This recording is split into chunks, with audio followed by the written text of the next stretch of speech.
এই অন্তরের কথা আল্লাহর কাছে কবুল হয়ে যায়।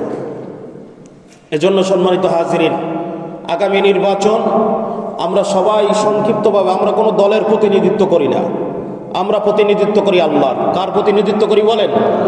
আমরা আল্লাহর প্রতিনিধিত্ব করি, তার রসুল সাল্লাল্লাহু আলাইহি ওয়াসাল্লামের দেখানো পথের অনুকরণ করি। আমাদের কাজ হবে হারাম প্রতিক্রিয়া থেকে সবসময় বেঁচে থাকা, এটা হলো প্রথম কথা।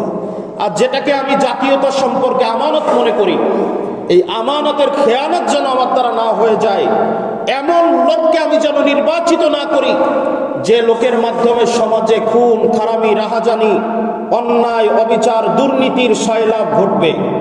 এমন লোককে যদি আমি সমর্থনও করি, জবান দ্বারা হাত দ্বারা পা দ্বারা যে কোনো মাধ্যমে যদি সমর্থন করি, আল্লাহ না করুক ওই ব্যক্তি যদি সমাজে ক্ষমতার মসনদে এসে বসে যায়, তার মাধ্যমে যত ধরনের অনিয়ম সৃষ্টি হবে, যত ধরনের দুর্নীতি চাঁদাবাজি খুন খারামি রাহাজানি অন্যায় অবিচার সংগঠিত হবে, সেই পরিমাণ গুনাহের ভাগীদার অত্র অঞ্চলে বসে, ঘরের মধ্যে বসে, মসজিদের মধ্যে বসে হলেও আপনার আমার আমল নামায় জমা হবে। জোরে পড়েন নাউজুবিল্লাহ।